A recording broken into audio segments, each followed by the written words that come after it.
Jayaprakash Hegde ಕೊಟ್ಟಿದ್ದಂತ report ಜಾರಿ ಮಾಡಿನೇ ಸಿದ್ಧ ಅಂತ ತರಾತುರಿಯಲ್ಲಿದ್ದಂತ ಸಿಎಂಗೆ ಒಂದ್ ರೀತಿ ಮುಖಭಂಗ ಆಗಿದೆ. ವಿಪಕ್ಷಗಳ ಟೀಕೆ ಮುಜುಗರವನ್ನ ಉಂಟು ಮಾಡಿದ್ದು, ಮತ್ತೊಂದು ಕಡೆ ಹೈಕಮಾಂಡ್ ಒತ್ತಡಕ್ಕೆ ಮಣಿಯಲೇಬೇಕಾದಂತ ಸ್ಥಿತಿ ಬಂದಿದೆ.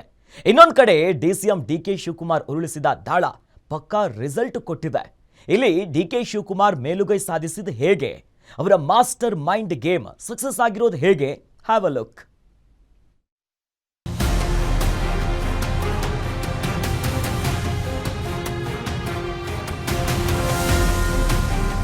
ರಾಜಕೀಯ ಅನ್ನೋದೇ ಹಾವು ಏಣಿ ಆಟ.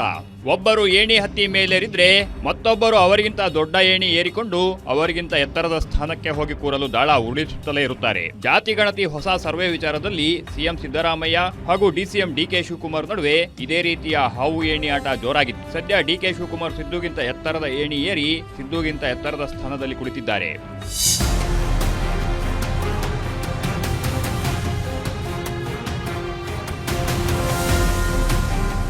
ಹಲವು ವಿವಾದಗಳಿಗೆ ಕಾರಣವಾಗಿದ್ದ ಜಯಪ್ರಕಾಶ್ ಹೆಗಡೆ ನೀಡಿದ್ದ ಜಾತಿ ಗಣತಿ ವರದಿಗೆ ಸಂಪುಟ ಇಂದು ಮುಕ್ತಿ ಕೊಟ್ಟಿದೆ. ಇಂದು ನಡೆದ ಸಚಿವ ಸಂಪುಟ ಸಭೆಯಲ್ಲಿ ಹೊಸ ಸರ್ವೆಗೆ ಆದೇಶ ಮಾಡಲಾಗಿದೆ. ಕಳೆದ 1 ವರ್ಷದಿಂದ ನಡೆದ ಅಂಗೀಕಾರ ತಿರಸ್ಕಾರದ ವಾದ ಪ್ರತಿವಾದದಲ್ಲಿ ಕೊನೆಗೂ ಹೊಸ ಸರ್ವೆಗೆ ಪಟ್ಟು ಹಿಡಿದಿದ್ದ ಪ್ರಬಲ ಸಮುದಾಯಗಳ ಒತ್ತಡಕ್ಕೆ ಸರ್ಕಾರ ಮಣಿದಿದೆ. ಹೀಗಾಗಿ ಸಿಎಂ ಸಿದ್ದರಾಮಯ್ಯ ನೇತೃತ್ವದಲ್ಲಿ ನಡೆದ ಸಚಿವ ಸಂಪುಟ ಸಭೆಯಲ್ಲಿ ಹೈಕಮಾಂಡ್ ಆದೇಶವನ್ನ ಯಥಾವತ್ತು ಪಾಲನೆಗೆ ನಿರ್ಧಾರ ಮಾಡಲಾಗಿದೆ. ಆದರೆ ಸಿಎಂ ನಡೆಗೆ ಕಾರಣ ಡಿಸಿಎಂ ಹೈಕಮಾಂಡ್ ಮುಂದೆ ಮಾಡಿದ ತಂತ್ರಗಾರಿಕೆ ಅಂತ ಹೇಳಲಾಗ್ತಿದೆ.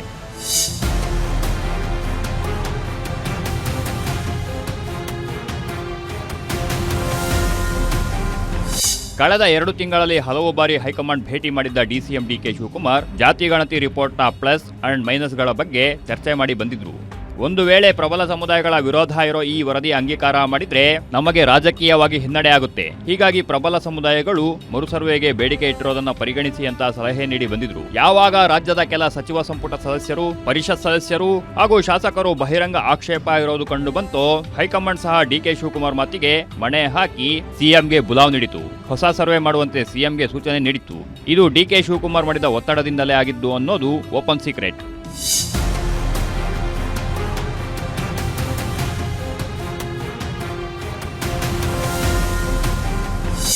ಜಾತಿ ಗಣತಿ ವಿಚಾರವಾಗಿ ಡಿಕೆ ಶಿವಕುಮಾರ್ಗೆ ಕೇವಲ ಒಕ್ಕಲಿಗ ಸಮುದಾಯದಿಂದ ಮಾತ್ರವಲ್ಲ, ಲಿಂಗಾಯತ ಸಮುದಾಯದಿಂದ ಕೂಡ ಬೆಂಬಲ ವ್ಯಕ್ತವಾಗಿತ್ತು. ಹೈಕಮಾಂಡ್ ಮುಂದಿನ ತಂತ್ರಗಾರಿಕೆಯಲ್ಲಿ ಹೊಸ ಸರ್ವೆ ಕಾರ್ಯ ನಡೆಯಲಿದೆ ಅನ್ನೋ ಸುಳಿವು ಸಿಕ್ಕ ಲಿಂಗಾಯತ ಸಮುದಾಯ ಡಿಕೆಶಿ